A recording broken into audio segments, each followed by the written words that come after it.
नमस्कार दोस्तों, जीएस वाणी में आप सभी का स्वागत है। इतिहास की ये वीडियो चला रहे थे इसकी श्रृंखला, और आप इसमें देख सकते हैं कि इससे पहले हमने ताम्र पाषाणिक संस्कृति के बारे में विधिवत वीडियो डाली है। और जैसा कि मैं हमेशा से बोलता आया हूँ, जहाँ मैं ये वीडियो जितनी ला रहा हूँ, ये समग्र वीडियो रहेगी आपकी। अभी तक जितने साक्ष्य मौजूद हैं या किताबों में जो भी चीज़ें एग्जाम के लिहाज से बड़ी महत्वपूर्ण है। देखिए, इतिहास पे हज़ारों बुक हैं। आप पढ़ने चाहें तो कम पढ़ जाएंगे, लेकिन हमें उतना ही पढ़ना है जितना परीक्षा में हम कैरी कर सकें या परीक्षा को हम क्वालिफाई कर सकें। प्रोफेसर नहीं बनना है, उसकी अलग रास्ते होते हैं। तो यहाँ पे ताम्र पाषाणिक संस्कृति के बारे में जितना महत्वपूर्ण हो सकता था, मैं सारी वहाँ पे कंप्लीट कर चुका हूँ। अब आते हैं हड़प्पा सभ्यता पे। उसके आगे की सभ्यता है।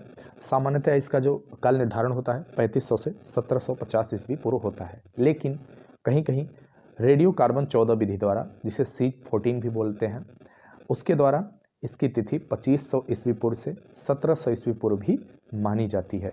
आपको एक इस तथ्य पे प्रश्न संभवतः नहीं पूछे जाने वाले हैं। अगर पूछ रहे हैं तो इन दोनों तिथियों को आप मिला के इनके बीच में जो तिथि उसमें ऑप्शन में रहेगा, आप उसको मार सकते हैं।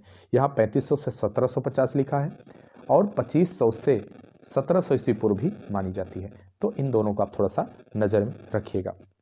तो चलिए, सिंधु सभ्यता, सिंधु घाटी सभ्यता, हड़प्पा सभ्यता, आदि उपनामों से जानी जाती है सभ्यता, उस समय की सबसे विकसित सभ्यताओं में से एक थी। इसका विस्तार कुछ इस तरह है, आप यहाँ देख सकते हैं। यहाँ अगर आप चाहें तो स्क्रीनशॉट ले सकते हैं, अदरवाइज पिक तो आपको मिल ही जाएगी गूगल पे कहीं भी। आप अगर ध्यान से देखिए तो यहाँ जो धूसर रंग का दिख रहा है, हल्का सा गेरुआ कलर का दिख रहा है, ये विस्तार है। ठीक है, ये इसका विस्तार है। अब इसी के बारे में हम पहले इसका भौगोलिक स्वरूप देखेंगे। लगभग जो है 13 लाख वर्ग किलोमीटर में ये क्षेत्र इसका फैला हुआ है। आप अगर ध्यान से इसमें देख पा रहे हैं तो आप देखिए, इसका पश्चिमी विस्तार जो है, आपको अगर पश्चिमी विस्तार दिख रहा है, मैं इसको पॉइंट आउट करते जाता हूँ थोड़ा सा। ये इसका पश्चिमी विस्तार, पूर्वी विस्तार है। आलमगीरपुर देख रहे हैं, ठीक है, आलमगीरपुर इसका। और उत्तर की तरफ अगर आप बढ़ते हैं तो उत्तर में यहाँ पर नहीं दिया गया है वो स्थल, कश्मीर में मांडा नामक स्थान है। ठीक है, ये इसका उत्तरी विस्तार है। इधर है सुतका गेंडोर है, ये फिलहाल पाकिस्तान की टेरिटरी में आता है इस समय। तो ये इसका पश्चिमी विस्तार हो गया। दक्षिणी विस्तार, थोड़ा सा मैप ऊपर करना पड़ेगा। आप दक्षिणी विस्तार देखिए, दक्षिणी विस्तार में नर्मदा नदी है, यहाँ पे नर्मदा नदी है, यहाँ तक इसका दक्षिणी विस्तार पाया जाता है। तो अगर आप ध्यान से देखिए तो एक एक त्रिकोण बन रहा है यहाँ पर इसमें। अब यहाँ पे ये बहुत सारी साइट्स हैं। यहाँ ध्यान देने वाली बात है कि आज वर्तमान में यहाँ मरुस्थल है, लेकिन आज से 2500 साल, 5000 साल पहले, 5000 6000 साल पहले यहाँ मरुस्थल नहीं हुआ करता था, ऐसा अनुमान लगाया जाता है। क्योंकि इतनी विकसित सभ्यता का होना, जो कि लगभग व्यापार हुआ, कृषि हुआ, हर तरह से बड़ी ही संपन्न व्यवस्था थी। तो इसके बारे में हम आगे देखेंगे। हम हड़प्पा सभ्यता के नगर नियोजन, सामाजिक व्यवस्था, राजनीतिक व्यवस्था, आर्थिक व्यवस्था, हर चरण पे चरणबद्ध तरीके से चर्चा करते चलेंगे, और आपको इससे संबंधित समस्त जो तथ्य मिलेंगे प्रमाणिक और बहुत ही अच्छे तथ्य देंगे, जो परीक्षा में हमेशा पूछे जा रहे हैं और आगे भी पूछे जाते रहेंगे। देखिए, प्राचीन इतिहास के बारे में एक सबसे खास बात है, जो चीज़ हो चुकी है उसमें कोई नया बदलाव नहीं आ रहा है, और जो नए खोज हो रही हैं नई उनमें बहुत मामूली अंतर आ रहा है। तो जो भी अभी तक मौजूद है उतना ही आपके लिए महत्वपूर्ण है। भौगोलिक विस्तार की अगर बात करते हैं तो इसका क्या है, 1921 में जो है जॉन मार्शल ने इसकी खोज की थी। 1921 में इसकी खोज की गई थी। अब यहाँ ध्यान देने वाली बात है कि सॉरी, दिल्ली में ठंडी बहुत ज़्यादा बढ़ गई है, तो इसलिए थोड़ा सा गला भी खराब हो रहा है, असुविधा होगी, आप लोग मैनेज कर लीजिए थोड़ा बहुत। तो हुआ क्या था कि 1902 में कर्जन ने भारतीय पुरातत्व सर्वेक्षण विभाग की स्थापना की थी। हालांकि पुरातत्व सर्वेक्षक की नियुक्ति तो 1861 में ही कर दी गई थी, अलेक्जेंडर कनिंघम को बनाया गया था पहला, लेकिन 1902 में विधिवत भारतीय पुरातत्व सर्वेक्षण विभाग बनाया गया और उसका अध्यक्ष जॉन मार्शल को बनाया गया महानिदेशक। वही जॉन मार्शल 1921 में इन स्थलों की खोज करते हैं और उन्हें पता चलता है कि यहाँ पे कोई इतनी विकसित सभ्यता हुआ करती थी। सिंधु सभ्यता का उत्तर से दक्षिण विस्तार 1100 किलोमीटर है, पूर्व से पश्चिम विस्तार इसका 1600 किलोमीटर है। उत्तर से दक्षिण का अर्थ क्या हुआ, उत्तर कश्मीर में मांडा से लेके नर्मदा नदी घाटी तक।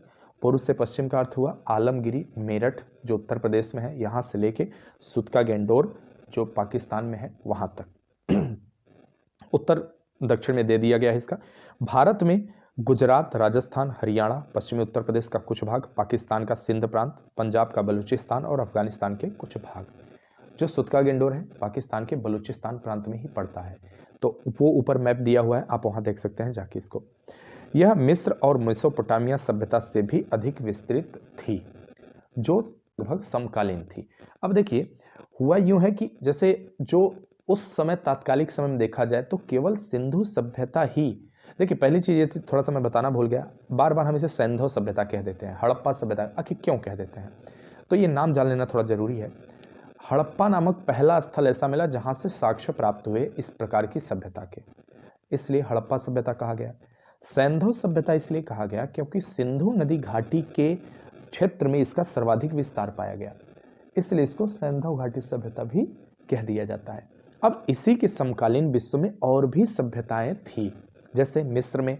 अब मिस्र में आप कमेंट करके बताइए, मिस्र में कौन सी नदी के किनारे रही होगी, आप ये बताइए। मेसोपोटामिया सभ्यता जो थी, सुमेरियन सभ्यताएं थी ये, ठीक है, तो दजला फरात नदियां वगैरह थी, उनकी घाटियों में विकसित हुई, वहाँ के लोग की संस्कृति सभ्यता अलग थी। आगे हम जब व्यापार वगैरह देखेंगे तो ये देखेंगे कि ये सभ्यताएं एक दूसरे से कनेक्टेड थी, एक दूसरे से जुड़ी हुई थी, कहीं न कहीं व्यापार वगैरह बहुत अच्छा था उस समय, ये सभ्यता काफ़ी विकसित थी। और तो और अभी जब आप आगे नगर नियोजन देखेंगे तो आपको आश्चर्य होगा जान के कि उस समय ऐसी कौन सी तकनीकी मौजूद थी, कौन सी इंजीनियरिंग थी, लोग किस तरह से नगर नियोजन किए हुए थे, नगर की व्यवस्था होती थी, जल की व्यवस्था, निकासी, जल निकासी की व्यवस्था, आपातकाल में अन्नागार की व्यवस्था, सामाजिक रिचुअल्स के लिए, ठीक है, इस तरह की व्यवस्थाएं थी। लोगों का पोशाक, रहन सहन, घरों की डिजाइन, घरों की आकृति जो थी बहुत शानदार थी, बहुत अच्छी व्यवस्था थी। तो इन सब के बारे में हम देखेंगे कि आखिरकार इतनी विकसित सभ्यता आज से 5000 साल पहले ही हमारे यहाँ मौजूद हुआ करती थी। तो पिछड़े हम नहीं थे, हम तो बहुत आगे थे, हमारी बाद में चीज़ें काफ़ी बिगड़ गई। उसके बाद देखेंगे कि कैसे इस सभ्यता का विनाश हो गया, कैसे इस सभ्यता पतन को अग्रसर हुई। उससे पहले हम थोड़ा सा अब स्वरूप देख लेते हैं।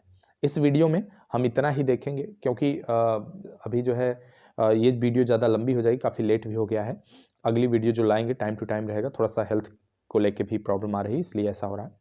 सिंधु, पंजाब, घग्गर नदी के क्षेत्र प्रमुख थे, पूर्णतः विकसित और नगरीय सभ्यता थी, ध्यान देने वाली बात है उस समय की, ये पूर्णतः नगरीय थी, ठीक है। इसके बाद हम देखेंगे ग्रामीण सभ्यता आपको मिलेगी, वैदिक सभ्यता जब है वहाँ ग्रामीण सभ्यता शुरू हो जाएगी, लेकिन यहाँ ये पूर्णतः नगरीय थी।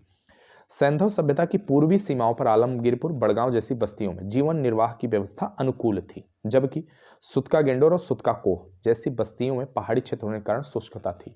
देखिए आलमगीर पूर्वी प्रदेश में जब आते हैं तो इसके पीछे दो कारण है। आप अगर पूरब की तरफ बढ़ेंगे तो सबसे बड़ी बात यह है कि यहाँ जो है बंगाल की खाड़ी से जाता हुआ मानसून अच्छी बरसात कर जाता था, नदियाँ थी, गंगा यमुना नदियाँ वहाँ पे प्रवाहित होती थी उनकी वजह से, और आपका इधर मेरठ में हिंडन नदी वगैरह थी, तो इसकी वजह से वहाँ जीवन काफ़ी सुलभ था। लेकिन पश्चिमी क्षेत्रों में अब देखिए इसके विषय में बड़ा मतभेद है विद्वानों में, और जो भूगर्भ जो है भौगोलिक वेत्ता भी हैं उनके विषय में वो भी काफ़ी इस पर मतज्ञ नहीं है कि जो है वहाँ आज ही मरुस्थल है या मरुस्थल का निर्माण काफ़ी समय से शुरू हो चुका था, इस सभ्यता के समय से ही। लेकिन इतना तथ्य मिलता है कि उधर जीवन काफ़ी कठिन था, ठीक है। अब इनके जो प्रमुख नगर थे, जिस नगरों के आधार पर हम इस सभ्यता को बहुत विकसित कहते हैं, बहुत ही परिपक्व कहते हैं, वो कुछ गिने चुने थे। प्रत्येक नगर या प्रत्येक स्थल ऐसे नहीं थे। जैसे आज मान लीजिए कि आज भारत है, आज अगर हम भारत को कहें कि एक अच्छी इकोनॉमी है, विकसित देश बनने की ओर अग्रसर है, तो क्या भारत में प्रत्येक क्षेत्र में या प्रत्येक राज्य में आपको एक जैसी व्यवस्था देखने को मिलेगी? नहीं मिलेगी। कहीं सड़कें बहुत अच्छी, कहीं सड़कें खराब आज भी हैं, कहीं शिक्षा व्यवस्था बहुत अच्छी, कहीं शिक्षा व्यवस्था आज भी लचर है। तो उस समय भी ऐसी ही व्यवस्थाएं थी। हड़प्पा, मोहनजोदड़ो, चौनोदड़ो, लोथल और बनावली ये ऐसे स्थल थे जो काफी परिपक्व और उस समय काफी विकसित थे। ये स्थल यह 13 लाख वर्ग किलोमीटर में फैली थी, त्रिभुजाकार आकृति थी, जैसा कि मैंने बता दिया पीछे। मोहनजोदड़ो की जनसंख्या में मिश्रित प्रजाति के लोग थे। अब देखिए ये सबसे बड़ी बात क्या है कि उस समय समाज में जो है रंग भेद जैसी चीज नहीं थी, प्रत्येक रंग के लोग थे, प्रत्येक जाति प्रजाति के लोग रहते थे। आप वैदिक सभ्यता में उसकी झलक देखेंगे, अभी मैं उसको रिवील नहीं कर रहा हूं, वहां इस पे बताऊंगा। बट यहाँ ये चीज जान लेना जरूरी है कि यहाँ मुख्य रूप से 4 प्रजातियां पाई जाती थी मनुष्यों की हड़प्पा सभ्यता में। प्रोटो ऑस्ट्रेलॉइड लोग रहते थे, जिसने काकेशियन भी कहा जाता था। भूमध्य सागरी लोग रहते थे, अल्पाइन लोग रहते थे, मंगोलाइड लोग रहते थे। प्रोटो ऑस्ट्रेलॉइड लोग क्या थे कि ये मेनली ऑस्ट्रेलिया से रिलेटेड थे, लंबे कदकाठी होते थे, ये हर जगह पाए जाते थे, विशेषकर जनजातियों में या फिर नॉर्थ साउथ इंडिया में, अफ्रीकी कुछ देशों में, हर जगह संभवतः पाए जाते थे, तो यहाँ भी पाए जाते थे। भूमध्य सागरी क्या थे? भूमध्य सागर जो आजकल आपका मेडिटेरेनियन सी है, इटली वगैरह हुआ, रोम हुआ, तुर्की हुआ, इस जगह से ये गए हुए। ठीक है, इससे पहले वाली वीडियो में जब हम ऐतिहासिक प्रागैतिहासिक पढ़ा रहे वहाँ तो बता रहे था, मैंने बताया था सर्वप्रथम मानव के साक्ष्य ऑस्ट्रेलिया मिलते हैं, धीरे धीरे अफ्रीका में मिलते हैं, दक्षिण अफ्रीका की तरफ, फिर धीरे धीरे ये विश्व के अन्य क्षेत्रों में फैल जाते हैं। तो यहाँ भूमध्य सागरी मिले। अल्पाइन क्या था कि ये जो पूर्वी यूरोप था, दक्षिणी यूरोप था, यहाँ के क्षेत्र के लोग होते थे अल्पाइन लोग। और मंगोलाइड कौन होते थे? ये मंगोलाइड आपका चाइना हुआ, या जो है मंगोलिया हुआ, इस तरह कजाकिस्तान वगैरह, इस तरह के लोग होते थे, इस तरफ के लोग होते थे। छोटी छोटी आंखें होती थी, हाइट कम होती थी। तो ये इस प्रकार आज भी जैसे देखिए जो नॉर्थ ईस्ट रीजन है भारत का जो आपका अरुणाचल प्रदेश है, असम है, मेघालय है, मिजोरम है, त्रिपुरा है, इन सब जगहों पे मंगोलाइड प्रजाति के ही लोग रहते हैं। आज भी भारत में विभिन्न प्रजातियों के लोग पाए जाते हैं, विभिन्न प्रकार के रेस के लोग पाए जाते हैं। उस समय भी, इस व्यवस्था में भी, इस सभ्यता में भी इसी प्रकार का था। तो यह एक स्वरूप हुआ।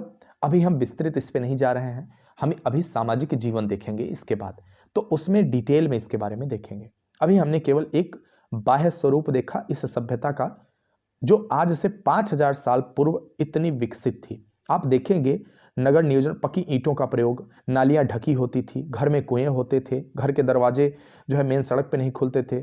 ठीक है, और बड़े बड़े स्नानागार पाए गए, अन्नागार पाए गए, दुर्ग थे, घिरे होते थे। सामाजिक व्यवस्था किस प्रकार थी, इन सारी प्रश्नों का उत्तर, सारी चीज़ों को हम यहाँ आपकी सारी जिज्ञासाओं को शांत करेंगे। मिलते हैं अगली वीडियो में।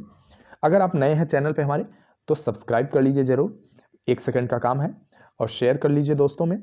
और देखिए ऑब्वियस सी बात है कि मैं इस पर जितनी मेहनत कर रहा हूँ, जो आपको बना रहा हूँ, वीडियो दे रहा हूँ, बहुत लाभ मिलने वाला है। अगर आप पूरे भरोसे के साथ इसको पढ़ते रहिए, बाहर कुछ भी नहीं जाने वाला है।